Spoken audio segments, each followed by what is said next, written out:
Where is it? Does it say it's recording now? Yep. Okay, go ahead. Okay, so this is just a piece I developed a week and a half ago. Should I do the Platypus Affiliated Society intro? If you have it handy, that'd be nice. Yep. So the Platypus Affiliated Society, established in December 2006, organizes reading groups, public fora, research, and journalism focused on problems and tasks inherited from the old 1920s to 30s, new 1960s to 70s, and post-political 1980s to 90s left for the possibilities of emancipatory politics today. We are located on campuses around the world and run reading groups and public fora year-round. You can find us virtually at platypus1917.org/virtual. You can also find the Platypus Review, our forum in print, online at platypus1917.org. And you can check out our podcast, Shit Platypus Says, on SoundCloud or Apple Podcasts. So this piece is called Indifference, Contra, Ambivalence in Capitalist Politics, and I'll just start reading it right now. The growing tide of support for Joe Biden among so-called leftists has long been underway. Over the past several months, opinion pieces, YouTube segments, and Facebook pleas have been steadily pouring forth, expressing a reluctant, if no less decisive, preference for the decaying politician. Next month, this support will reach a spectacular anticlimax. Mail-in ballots will not be fully counted on election day. The process of adjudicating the election could be long, ambiguous, and painstaking. Disaster scenarios abound. Many predict that neither opponent will go down gently. As happens every 4 years, American democracy appears to be under siege. This periodic flare-up of election hysteria has been exacerbated by the crisis of neoliberalism, of which Biden's opponent, the all-too scandalous Donald Trump, represents the clearest, if still obscure, expression. But Trump, who gives us a muddied outlook on the embryonic future, has been spurned by the left in favor of the paling skeleton of the neoliberal status quo. This status quo is overseen by political vultures such as Biden, who can do nothing but contest the last bits of flesh that hang from its bones. Impossible to ignore is the challenge Trump poses to these vultures, who stand for the desiccated middle-class racket democracy that has had one foot in the grave ever since its birth in the 60s and 70s. Even if Trump were to lose, the challenge he poses would remain. Not to meet it is only to defer it. Some, however, would wish for nothing more than for this challenge to vanish. This is not a wish made in good conscience. The louder the support for Biden, the wordier the disclaimer attached. Those on the left will have you know, theirs is a strategic support that is only for now. A perpetual observer, the left busily twiddles its thumbs, awaiting the moment it will finally get to transform the Democratic Party. Until then, the same party must be mobilized against Trump by any means necessary. But will the left ever be in a position to pull the strings? Who is mobilizing whom and for what? These questions are often neglected, though for anyone interested in the task of transforming society, their stakes should be properly recognized as enormous. The pawn can suffer from no delusion more fatal than thinking of itself as a player. Absent any vehicle in which to constitute itself, apart from the establishment parties, the left is faced with two options: pressuring Biden or obstructing Trump. The convenient consonants of these options, expressible as an antinomy of progress and resistance, or of welfarism and activism, masks a deep disunity of theory and practice in the left. Either the new must be posited or the familiar must be negated. These two moments have become separated out and can no longer mediate each other. But in one-sidedly positing the new, the left is forced to choose from the tired repertoire of the familiar. As Adorno writes, the leap into the future clean over the conditions of the present lands in the past. On the other hand, in one-sidedly negating the familiar, hence passing over its possibilities for change, the left cannot help but foreclose the new. The left thus gives itself no choice but to repeat its past defeats, meanwhile stamping underfoot any possibility of future victory. This is a situation which it would be anachronistic to call dire.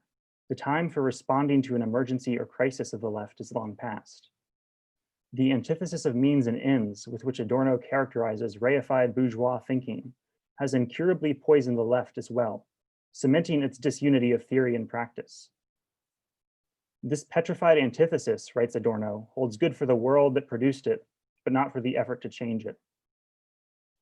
The left, in short, has disavowed its effort to change the world. In so doing, it has stopped considering politics.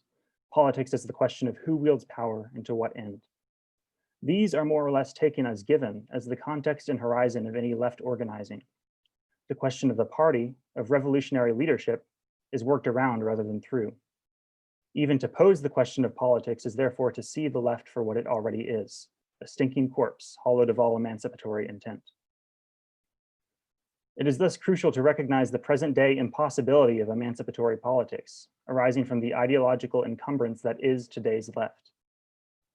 Considered one-sidedly, however, this recognition is tantamount to an uneasy ambivalence about politics and to the dashing of any hope for transformative change. This is no good. Something more than mere ambivalence is clearly needed. What is needed, I propose, is indifference, not as a once and for all detachment from capitalist politics, but rather as the necessary, if paradoxical, condition for taking capitalist politics seriously, for determining its true stakes.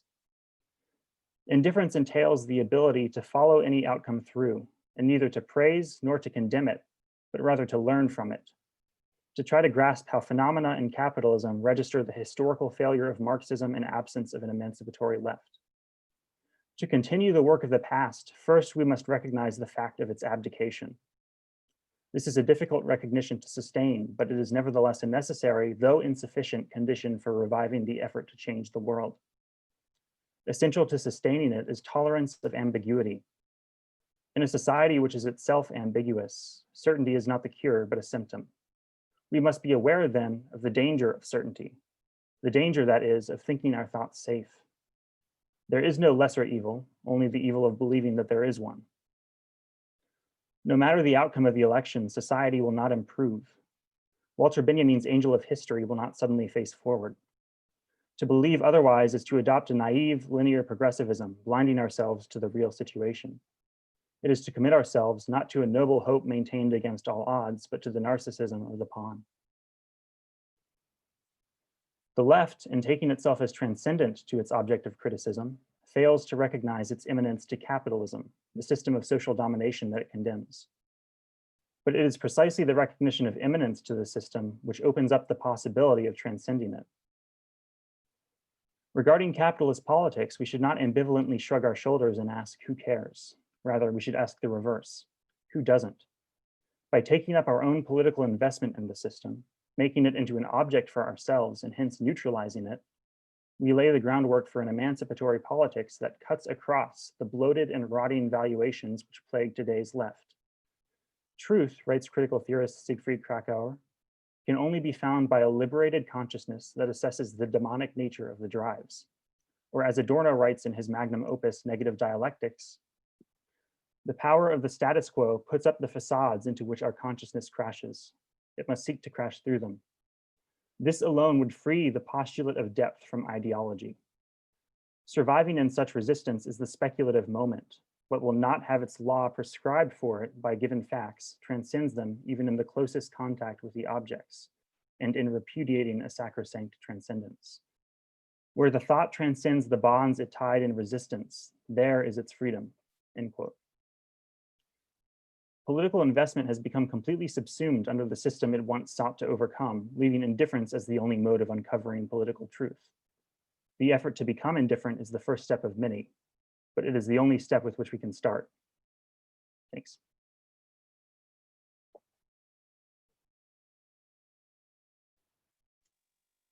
No, that was the end. Yep. Hey, thanks so much, Justin. I'm trying to get my applause emoji going. I know if we were in the room, you'd have more of an auditory response. So this would be a good time to open this up for sort of an informal chat, good Q&A time. And we don't have to put Justin Spiegel on the spot. This can be sort of a roundtable thing. But I think I'd like to take up this theme of indifference, maybe in a sort of naive way, and just start with a big question. If we find ourselves in this moment in 2020 where the left has thrown all their cards into supporting the Democrats, or sort of maybe not supporting them as strongly as they want to maybe do socialism, but they're settling for the Democrats or whatever. But if they've gotten in line with the Democrats, and a lot of them don't even claim Marxism, maybe, then why bring in Marxism? Why is it that in short order Adorno and Benjamin and even Krakauer were mentioned? What is it about Marxism that helps make sense of a situation like we're in today? Do you want me to let other people answer that, or would you rather I? That's for anybody. Okay, I'm trying to start from a super uh, uh, uh, a question maybe anybody would have. absolutely. Yeah. I guess you could ask the question whether there is if there's any kind of relevant use or any kind of genuine Marxist analysis that could be done today. Which is to say, can there be Marxism in the age of Trump? And I mean, I would say that there can't be any kind of Marxist analysis in the age of Trump, in that there isn't a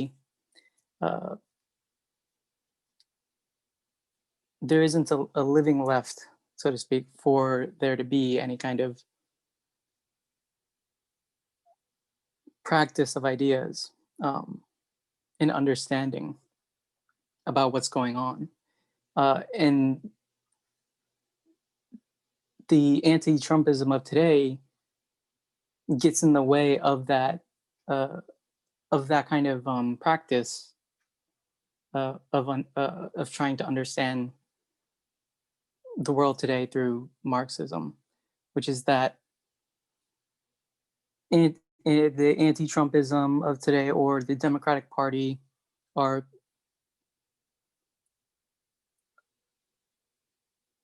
characterized by, as Ephraim put it, dogmatization, or not just those two. It's been with us for a long time. Dogmatization and thought taboos, and this has left the left in a state of paralysis at the level of ideas and action, especially at the level of ideas. So yeah, I think the question about whether we can bring Marxism into this is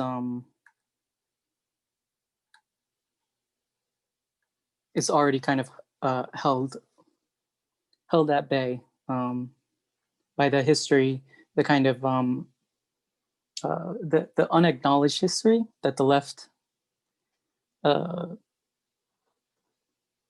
hasn't seen itself as complicit in this process of self-liquidation into the Democrat Party, into these kinds of overarching ideologies, thought taboos.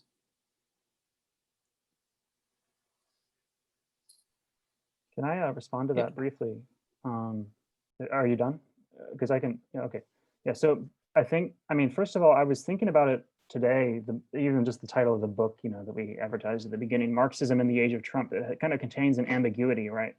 So it could refer to like Marxism as it factually exists in the age of Trump, on the left as it is today, or it could be possibly pointing towards something else, something beyond it. But I think originally in my piece, I wanted to use the phrase repressed need of Marxism, and I eventually took that out. So Ethan's right to raise that question, because I think there's a sense in which my piece didn't address it. It kind of deliberately avoided addressing the question. Because really, I think what I mean when I say indifference and such is not necessarily Marxism immediately. It's kind of a call to reconsider, if that makes any sense, a call to step back, take up our own investment, and try to understand how it could possibly be transformed into something later. I feel like there are three indifferences. There's indifference, indifference, and indifference. So there's indifference, which you hinted at, which is just apathy. So you just don't care anymore. There's the question of political indifference, meaning what would a socialist party do with respect to the Democrats and Republicans? They would be indifferent in the sense of not banking on one of them winning, but rather trying to use them. And then there's the question of like the indifference of, you know, as an ideal of platypus members in that sense, which I think more has to do with not being hysterical. So I want to say it's like a non-hysteria kind of position and not freaking out. And not freaking out also, even if I've now seen this, not freaking out if Biden wins even. Right? Like, this is all of a sudden something that I'm seeing there as well. So that, you know, like in other words, Trump and whatever you're going to have, a 99.9% of the media is going to have this 24/7 barrage of everything he does is fascism. And somebody called me a fascist supporter 4 years ago on the radio because I was like, oh, I don't think Trump is a fascist. And then they were like, well, then maybe you're a fascist. And not freaking out at, you know, this kind of stuff. And approaching it in terms of, you know, really trying to be open to things that capitalism can still survive, surprise us, let alone survive, obviously, but surprise us in terms of new things that it could do. And I think sometimes that and the political indifference might even get conflated because then people have an impatience to want to behave like a socialist party. And so we'll maybe run in their head like, well, if I was the Socialist Party, what would I do towards Trump and Biden? And it's like, okay, that's cool and everything, but maybe you can just sit back and just try to approach it. Like, in other words, by not having a political skin in the game, the hope is that you could approach it really completely openly. You know, even if that's impossible, that you could at least approach it as such, that you'd be like, okay, I'm not going to be emotionally vested in the outcome. So that's why I feel like sometimes I've seen all sorts of ways in which indifference has been used. Is that an impatience towards wanting to just start acting like a socialist party, and then an indifference also in terms of should people become apathetic and not care anymore and just go back into the library and read the collected works of Marx all day or something like that and have no idea what's happening on the news. And then the question of, you know, making someone think. And really, it's only a thought figure. Like, we don't know what a socialist party would do. Because obviously a socialist party wouldn't fall out of the air. So we don't know the history that would lead up to it.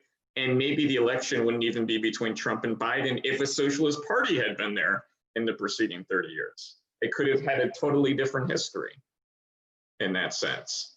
You know, because in a sense, Trump and Biden are products of the failure of the preceding era of the left, right? That Biden is, anyways, I'll stop talking.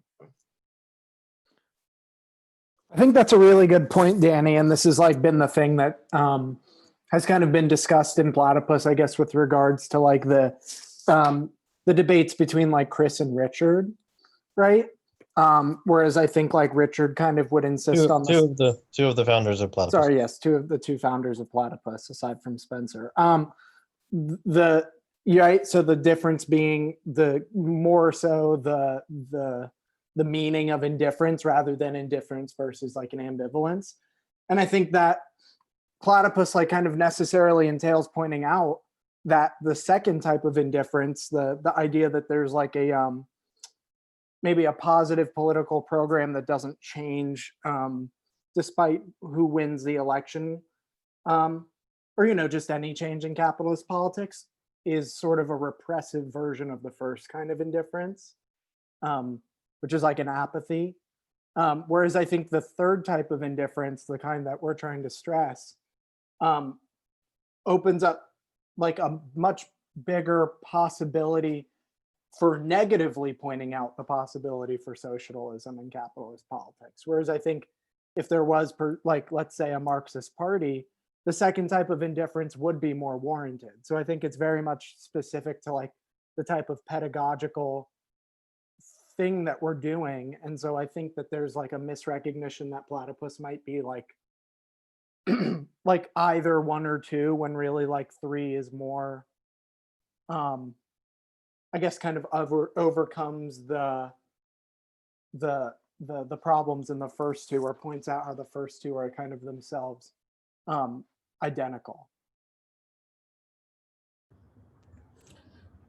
I think on the question of indifference, speaking of Marxism in the age of Trump, there's a risk and a pitfall. I mean, this isn't just Marxism in the age of Trump, it's Marxism since the failure of for the past 100 years, since the failure of the Russian Revolution, that, to use a very crude analogy, it starts to resemble Marxism in humanities departments, by which I mean it becomes a tool, it becomes analytic, it becomes a way of understanding the world better, but not transformative and not political.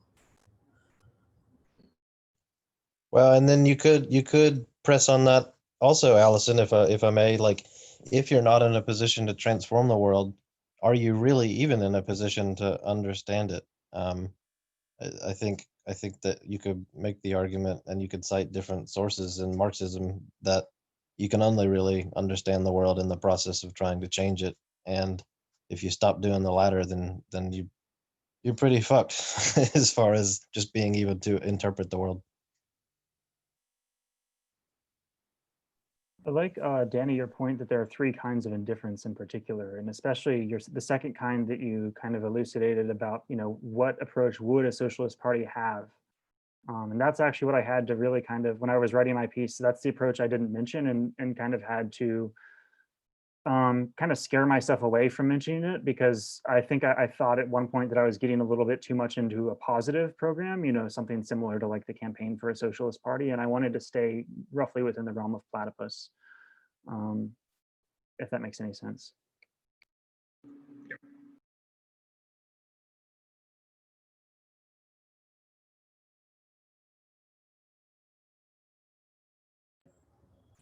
Ethan, to kind of push even further on that, if there's no possibility of transforming the world, do we understand as well as we think we do? Are we as unhysterical and sober and rational as we would like to pretend? Obviously, that's a rhetorical question, and you're already answering it. But I think, just to put more meat on the bones of my vigorous head shaking, I think what I have in mind is that in the process of understanding the world, you get really comfortable, and I think the left has become comfortable in what they think is the world, and as the world turns underneath them, as the neoliberal order kind of falls apart, and they don't recognize what comes out of it, they don't recognize what Trump is, and they don't recognize what's happening before their eyes, then they get defensive, and because it's unknown, then they're afraid of it. They lash out and they call it all sorts of names because it's not what they're used to, and that just is a sign of we're not really out ahead of the game. We're not understanding the world even. We're lagging behind events. Change is happening, and we're unable to do anything about it. And then we get mean and hysterical.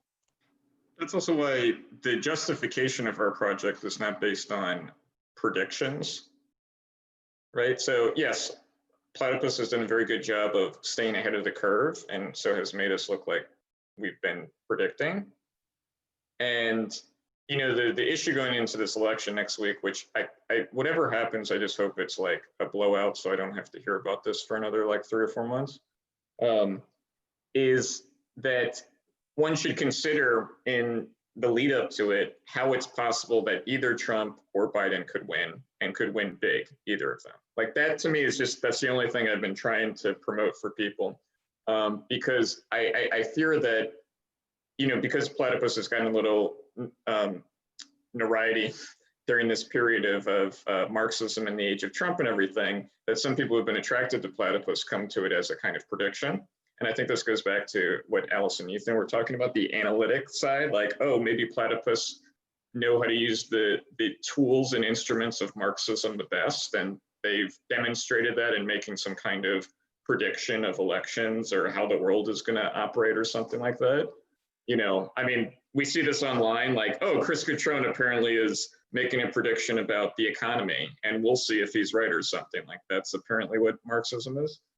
But rather, since Justin mentioned Horkheimer, Adorno, and Benjamin, all these people, I'll bring up Horkheimer right here. Dialectics is not the kind of knowledge you can bank on. That's not the point. It's not to make predictions in that sense, but rather to kind of be aware of how things could happen and also how one could misrecognize things. So, I think I saw a thread online. I'm not going to say who it was from, but it was a thread online about polling and making predictions about the election, and Nate Silver and 97% chance that Biden's going to win, et cetera, something like that. And I was thinking about how statistics are used to kind of calibrate these models in order to make these predictions. And I said, well, they're based on historical precedent, meaning, XYZ demographics tend to vote for, et cetera, and maybe the incumbent tends to have a higher probability based on all the presidential elections. And so therefore, that's where the predictions are coming from. Why do I bring this up? Because if this was precisely a period when the old political ideologies were crumbling and turning into new ones, then the exact reason why Nate Silver could get this wrong is not out of intelligence or something, but it would be precisely the old orthodox Marxist lag in consciousness that you could find everybody in the Second International saying every 5 seconds. In other words, exactly what you would want to be open to is how you would be lagging how capitalism would be transforming, right? That to quote Lenin, that capitalism's more radical than you, and you want to be as radical as reality. And so going back to this indifference thing of these 3 different kinds of indifference, to be open to that radical character, right? In other words, what Marx articulated was, and I think Justin got at this in the presentation, was a problem of theory and practice. And so if you recognize that, it would be like, oh, maybe actually things go beyond what I can immediately understand. I submit myself to the materialist dialectic, right? In that sense, to be open to the possibilities that are there.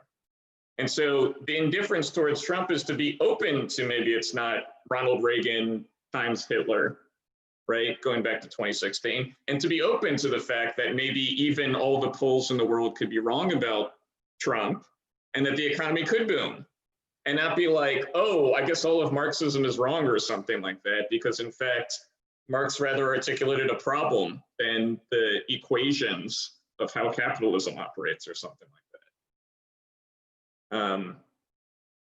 Yeah, and I feel like that spirit, if that makes any sense, this spirit of what Marx did, a ruthless criticism of everything existing, the spirit of being open to, I don't want to have roasted pigeons come out of my mouth, right? I'm going to be open to the phenomena of the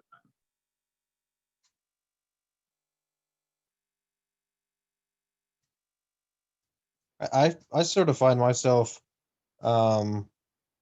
thinking I'd be unprepared for a Biden victory. I'm not sure what that would bring, and I've gotten accustomed to dealing with, for lack of a better word, the hysteria, the Trump derangement syndrome. I've gotten accustomed to dealing with that and working through that in conversation, and I don't really remember what the Obama years were like. And even if I did remember what the Obama years were like, Biden years may be different post-Trump.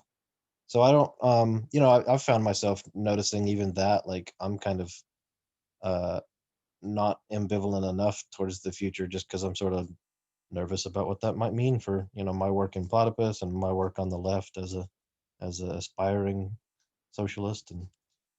And so yeah, there really is something to this, just being open to any possibility and not getting sort of stuck on old slogans and in old habits.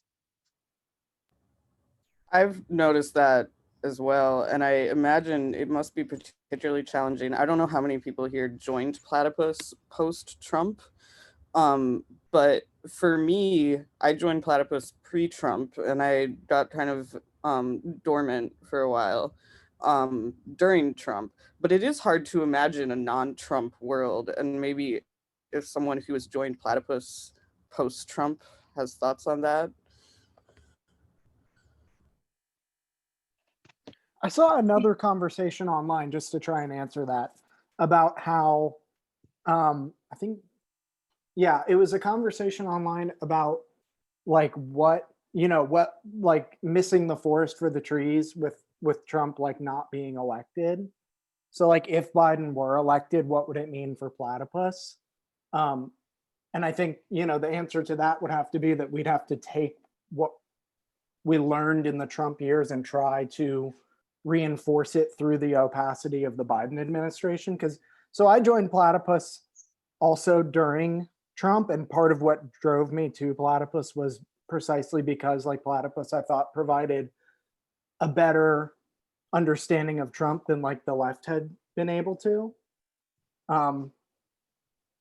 That's just the way I try to think through it. Because again, I think that for me, and especially people who join Platypus post-Trump, there's a degree to which Trump is almost like an essential part of the Platypus package, I guess. Like it's just almost inseparable. For whether that's regrettable or not, that is the case. I was having a conversation with another Platypus member, Seth, the other day, and he was talking about how people, his Democratic family and friends, they keep saying, if Biden wins, then it will go back to normal. It'll go back to normal, and that's the reason why a lot of people are voting for Biden, is they're just tired of the madness of Trump always being in the news.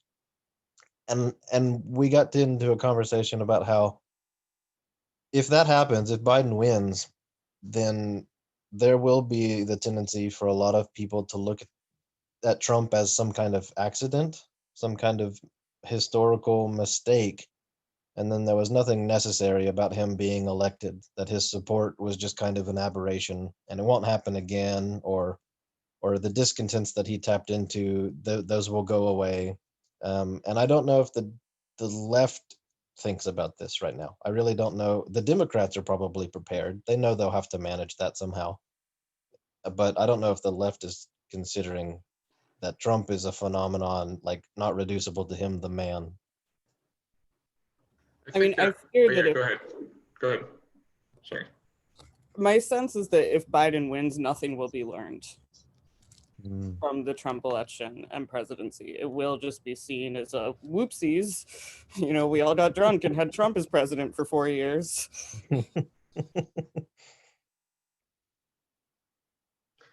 Yeah. Oh, yeah, Gabby. Sorry. I keep unmuting when everybody else is unmuting. Oh, that's okay. I was just gonna contribute that Trump was pretty central to what I was experiencing during running a reading group for a short time in Nashville and then eventually joining. It was pivotal because it seemed to conglomerate all of these discontents that I had but couldn't speak to in other student orgs about like political correctness, the sort of authoritarian character I was seeing getting evinced along lines of identity and everything, and trying to question it but not finding an outlet. Political education on Trump really kind of feeds on, or it shows a more productive outlet for those discontents, even if it's a conservative one. So if this were to quote unquote go back to normal, then I agree that this would all be almost turned over or denied that there was any substance to it. Yeah, I agree with what everybody has said, that it would probably be treated accidental. I think something that would be new, and actually, and I wish I could articulate this better because it's not going to be literally new, but it would be maybe new in a certain way, is that it really would be the victory of like the news media in an election.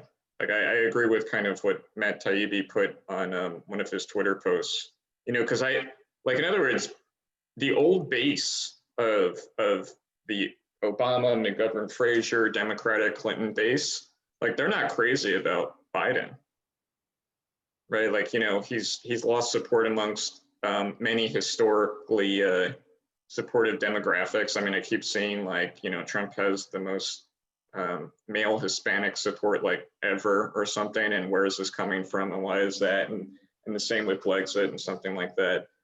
So that coalition that Obama had isn't there. So then the question that comes to my mind is, where would he be getting that support? There could be I hate to talk about it like how the news is categorizing it, but whites, women, suburban voters, right? This is like the whole thing. Like, would they be going back to Trump, which would be interesting because if that's what wins, then I guess that would redeem them from 2016 when they were ostensibly responsible, right? If you remember during the Women's March and everything. Yes, I'm getting thumbs up, so people remember. But this really would be like, I mean, this is like a media frenzy at him in a way that maybe he benefited from in 2016 because he was like novel and oh my God, is a reality star going to win? But this has just been like everything. And so if it ends up winning, and it would have to end up winning by constantly reporting how the polls are saying he's getting destroyed as a way of depressing people in that kind of sense.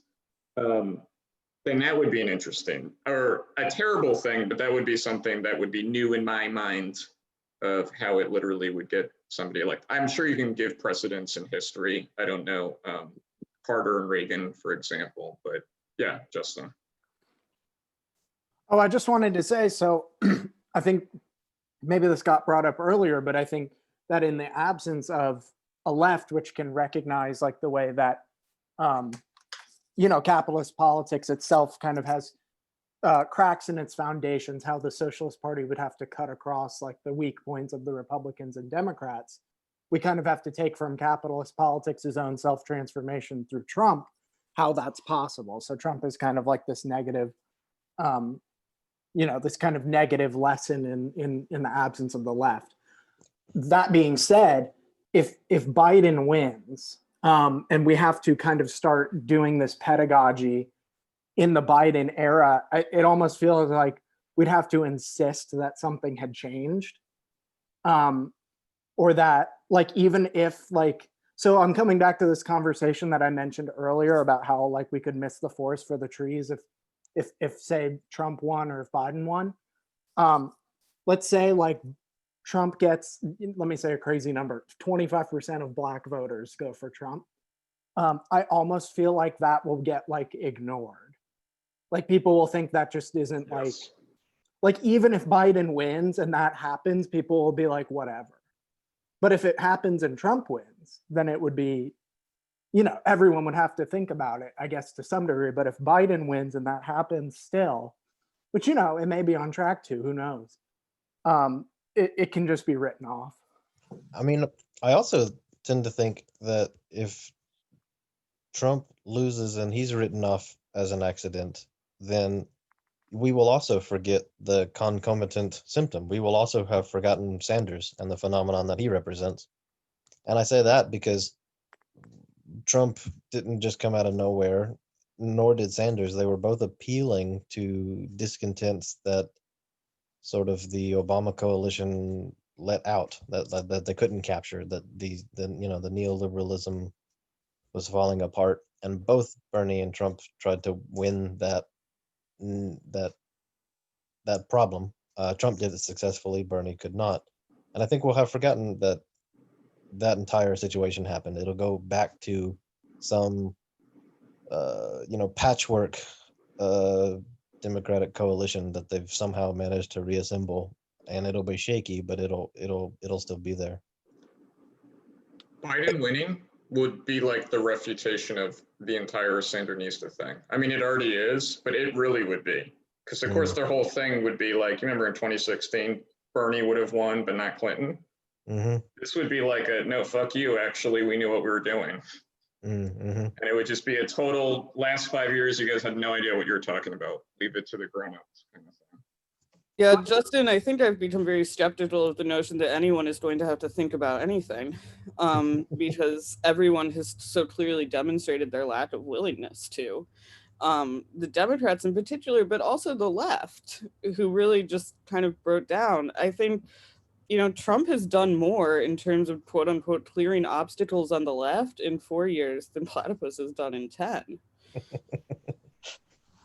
Let's see, Nietzsche quote, if something's falling, give it a push.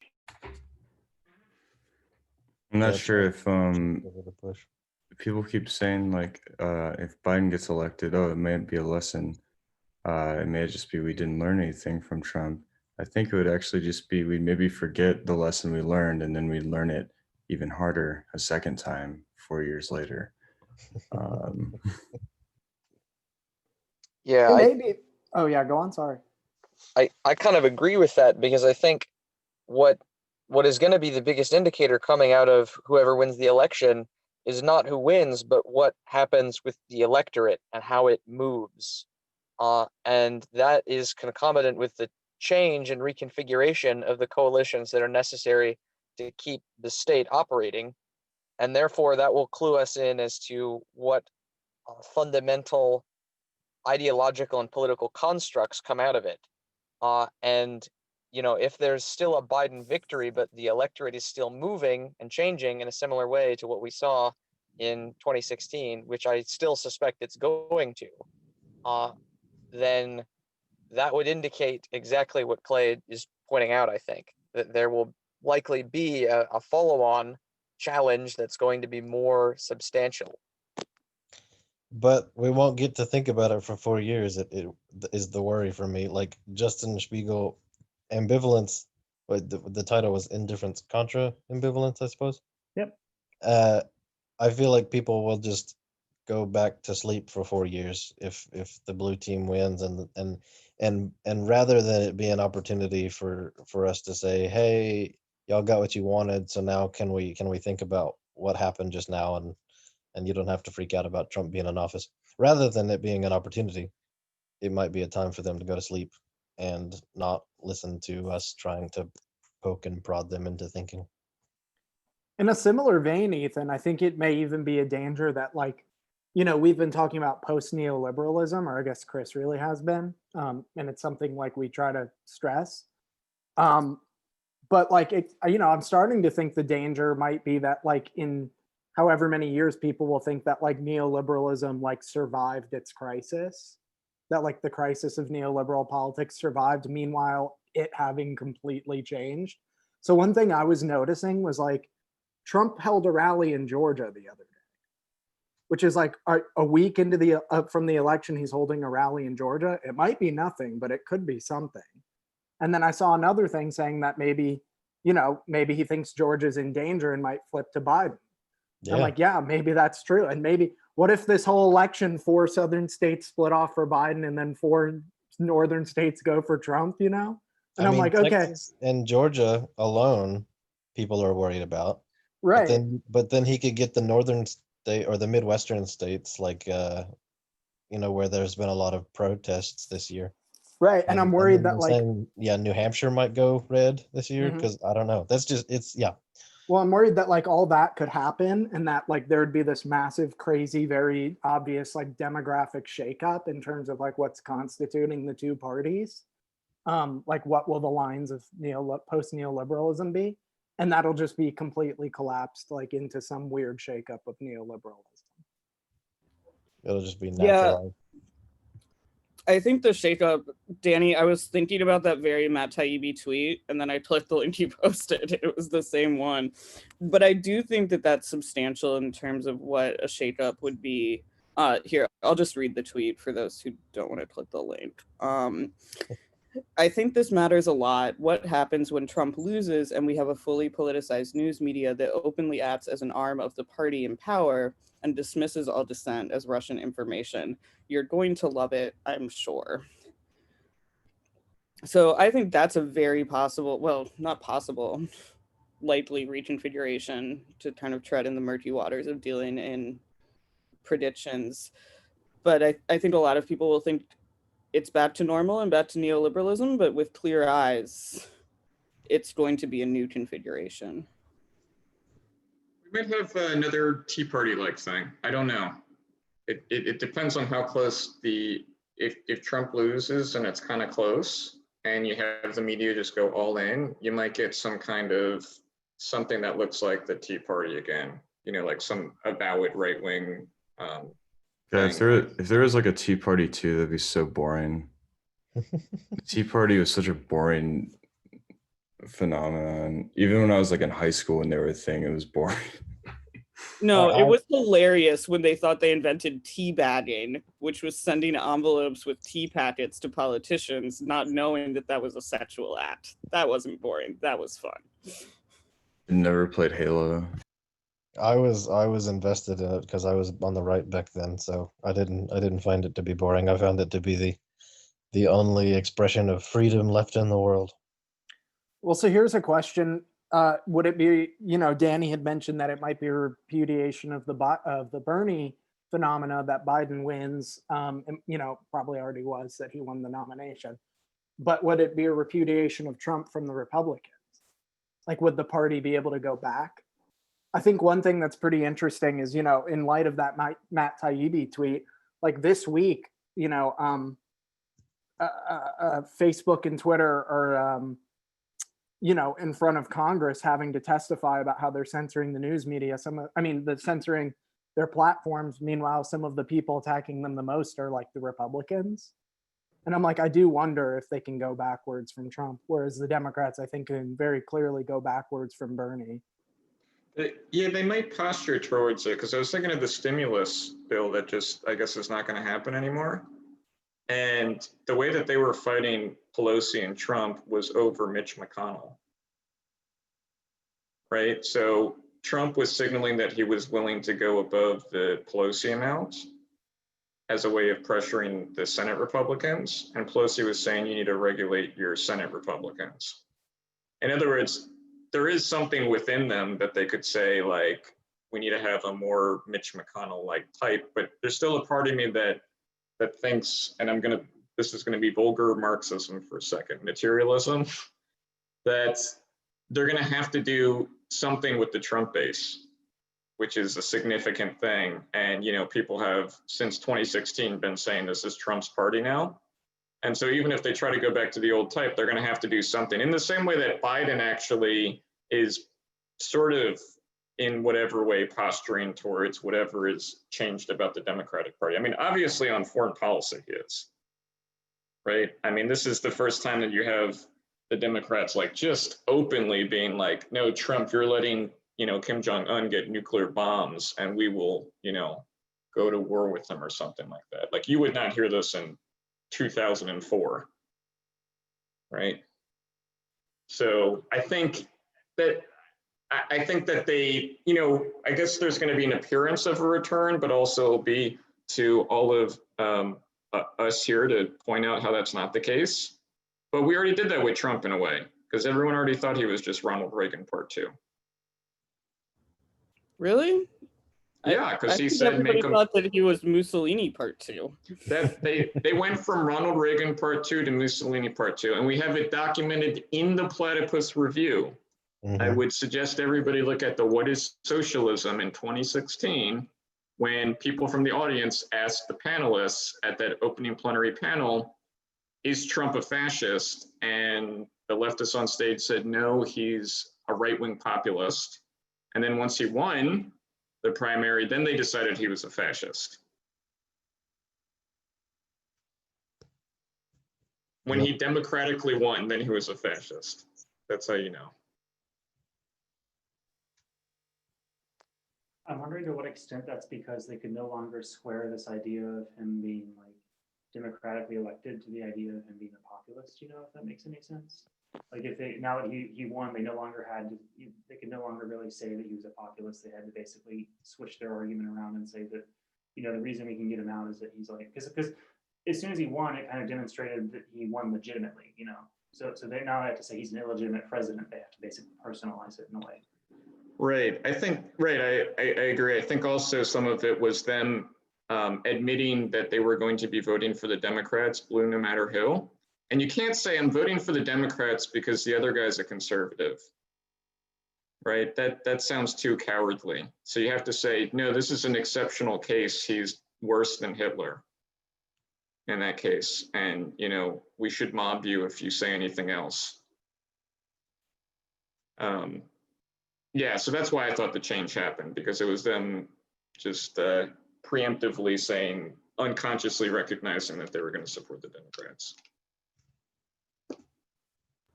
Which has gotten much worse this year. I mean, I think for me, it's when Angela Davis endorsed Biden. That final beam of sunshine was finally put out in my soul. But it's been interesting watching people like her kind of do these weird gymnastics to justify that. And Danny, I think you're absolutely right that Angela Davis can't justify voting for Biden because Trump is conservative, but she can justify it if Trump is a literal fascist and our very democracy is on the line. Really, it's like a repressed hatred for democracy in a way. Yes.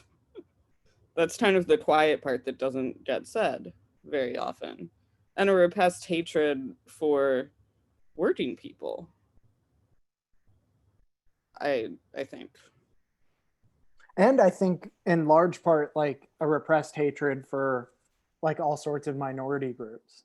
So one thing I've been thinking about lately is how like, you know, there's been like this intensifying, I think, sort of backlash actually against like Black people who support Trump. Like I think it also kind of expresses that because if you know, there's been this stuff lately with like Chelsea Handler saying that like, you know, 50 Cent has to be reminded that he's Black and he needs to be like put in his place. Like I think it's kind of this like very subconscious like hatred for these people who are splitting off from the Democratic Party. Hopefully that. Oh, I don't mean to interrupt, Allison. Go ahead. I also, in line with that, the meme that was really popular in 16, 53% of white women voted for Trump, which one isn't true. That assumes 100% of white women voted. But it was antagonism that like, oh, you betrayed what you're supposed to believe, which is also being directed at Black and Latino and any other minority voters who'd vote for Trump.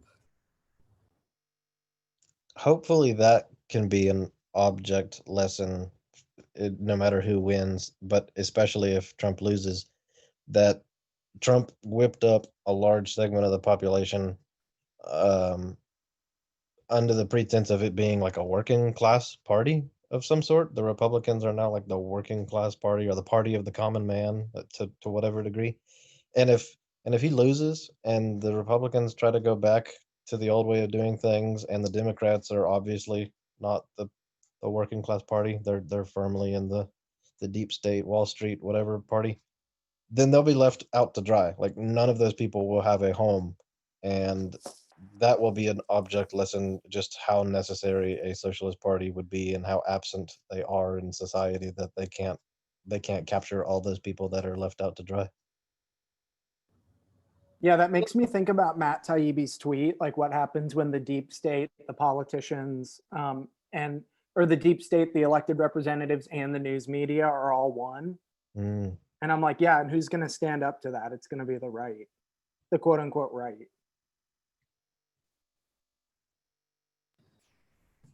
And it should be the socialists. Mm-hmm. It's interesting that in the lack of the left, people like Matt Taibbi and Glenn Greenwald I'm kind of starting to stan Matt Taibbi and Glenn Greenwald, which is a symptom of there not being a left. Because Matt Taibbi and Glenn Greenwald are not the left. Maybe we could have another Tea Party now that the more I think about it. In a way, it's kind of like trying to reconstitute the Obama administration after, like, because the Obama administration took place in between the economic and the political manifestation of the crisis and neoliberalism. So I'm wondering, like, what is the significance for it having to happen, like, after, you know, this sort of return to the old democratic regime, like after the political crisis has been posed, in addition to the economic dimension, I guess. That's kind of just an open question.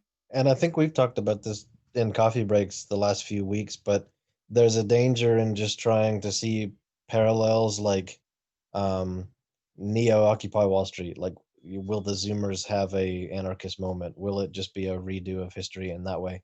Or will post neoliberalism really just be a kind of social democracy? Like we've talked about the dangers of not being able to forecast that in recent coffee breaks, and I think that, you know, there's a worry here too. It's really unknown. It's not easy to just say that, yeah, there's this pattern, there's this pendulum that swings back and forth. Yeah, absolutely. I would totally agree with that. I would also say, I guess, maybe reconstitute the Obama administration is the wrong way to speak of it, but it seems to be what a lot of people like on a subjective level, kind of what they want. And then a matter of like what is actually happening in reality versus this sort of subjective moving back. It's like people are trying to return at the same time as, you know, the world is sort of moving forward in a sense. I guess that's really what creates the issue.